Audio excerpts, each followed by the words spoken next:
This is hand-to-hand, throat-to-throat combat training.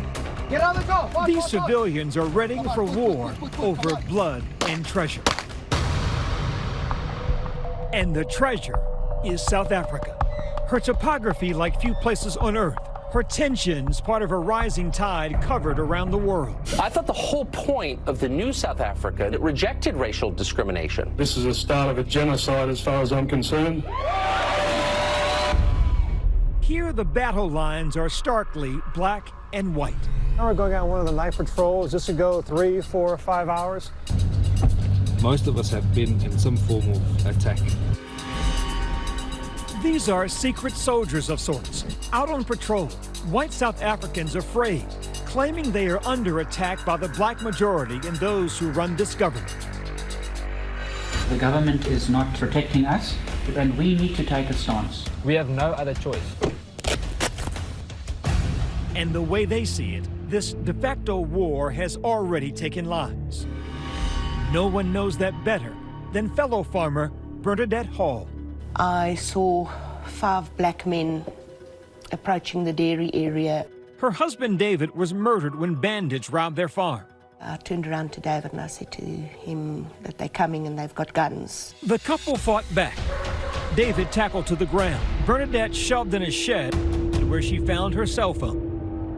I couldn't make a connection. Next minute I pulled the door open and I saw David on his knees. I could see he couldn't fight anymore. And the next minute, just shot him. They executed him? Yes. He was on his knees? He was on his knees in front of them. He just pointed the gun and he pulled the trigger. Broken but unbound, Bernadette has kept farming. She feels she has her own stake in this fight, on the very land where her husband's blood was shed. Farming was in our bones, it was in our blood. This is our passion, this was our life. Bernadette is Afrikaner, descended from the Dutch, the British who colonized South Africa. You love this country. Yes. This is your home. This is my home. On the other side of the country is Gary Coetzee. Before anyone else called it home, his people had been in South Africa for centuries. The beautifulest places on earth. Yes, I'm in the Garden of Eden, yes. I love my land. That's it. He's part of the Khoisan tribe, the indigenous tribes of South Africa that were here long before anyone else. Our DNA is connected to this land. This land is ancestral land. It's our land. If you take it from us, we will all die.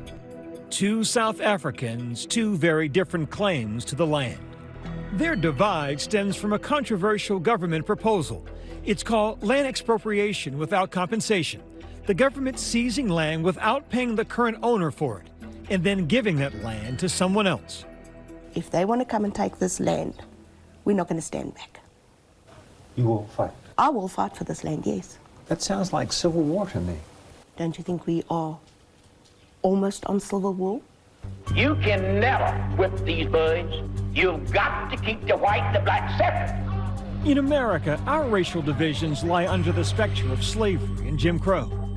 In South Africa, its fog-capped mountains and unmatched sunsets, is the ghost of another, fresher horror, apartheid, which ended just over 20 years ago.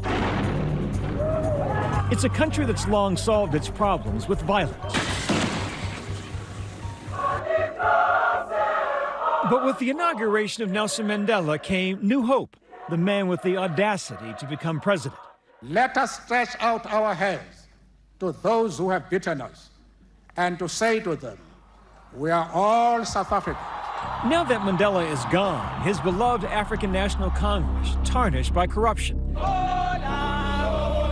The winds of discontent that whisk around the world have reached this rainbow nation.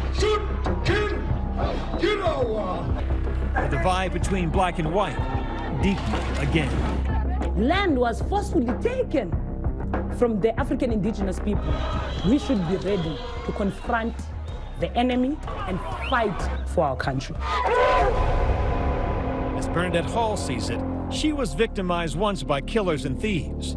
now by her government. Well, that wouldn't be fair.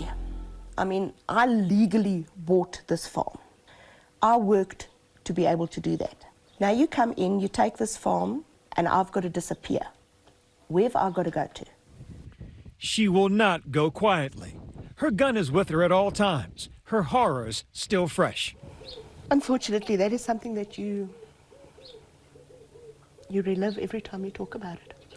You smell the people, you taste the blood. Now she says she and other white South Africans are reaping the consequences her ancestors sowed. There is an absolute hate for white South Africans because we are seen as the people going ahead and leaving them behind. Many experts say fears of white genocide are unfounded, and farm murders are actually at a 20-year low. Black and white farmers are targeted because they live in remote areas, have access to cash and weapons. But despite those facts, cases like theirs have attracted a familiar group of people to the cause, the so-called alt-right. Massive injustice happening to these people, no, it doesn't get press coverage. It is not talked about at all. Saying whites are being targeted for their race, a common talking point of white nationalists and neo-Nazis. But on August 22nd, these groups seemed to get a big endorsement, their language echoed by President Trump, who tweeted about the issue, highlighting the claim that the government is now seizing land from white farmers. The president's language flying in the face of facts. The narrative that has been peddled internationally, which is alarmist, is that there is a genocide against white people in South Africa. And that is probably the most egregious statement because there's no data to support that whatsoever. A 1913 law stripped most black people of their right to own property. This practice continued throughout apartheid, leaving most people of color trapped in a vicious cycle of poverty and violence. Black people in South Africa, we come last on everything. Zanele Lewana, vice president of the militant group Blacks First, Land First, says that land expropriation is about much more than farming. It's a struggle for equality. So really, land expropriation without compensation is a call for justice. I suppose the basic point is that 20 years after apartheid, most farming land is still in the hands of white people. Here's the breakdown. People of color make up over 90% of the population, but only own less than 30% of the private land in the country, and actually are the ones who encounter more violence. Young black males are far more likely to be victims of murder than any other population group in South Africa. Back in 2016, two white farmers tried to seal a 20-year-old black man into a coffin and threatened to burn him alive. In relation to count 4 kidnapping, I hereby find you both guilty. The white farmers were convicted of kidnapping and attempted murder and will spend more than a decade in prison. The story sparked headlines, protests, and renewed anger. This is our land. We will stand and we'll die for it. If it comes to that, we must die for it. This sweeping vista overlooks his land. But Coetzee says, despite having the title deed, the local government won't let him farm or mine here. This is the title deed, right? This is my name and my ID number. According to them, they say you're not the owner. You see, it's just so unfair. I feel that I'm imprisonment. The town municipality disputes the validity of this deed. At a time when the national conversation is focused on what could be taken from white farmers, Coetzee says not enough attention is on what black farmers and workers still don't have. Well, expropriation without compensation, I'm supporting that. We are black. We were oppressed and segregated, massacred on the basis that we are black and not white. It can't be that 24 years into democracy, to be poor means to be black and to be rich means to be white. It means there's something wrong. The ANC, the ruling party, says it's trying to right those wrongs. Critics claim it's more of a desperate measure to stay in power. They've been debating this since the end of apartheid. Until there's a resolution, Bernadette will start her morning as she does every day. Rise early, work long, and hold on to her faith as if it were her husband's hand. You've got to find the beautiful in the morning. Yeah. How do you lift your head up without something to strive for? Beautiful is a word that surrounds you when you're in South Africa. But here, blood and treasure isn't simply something, it's everything. A reason to live or die. They say we mustn't talk about history, but you see, everything that you touch is about history. They take our language away, they took our culture and traditions away, they took a lot of things away. There must be a day where it say, today it's like Judgment Day.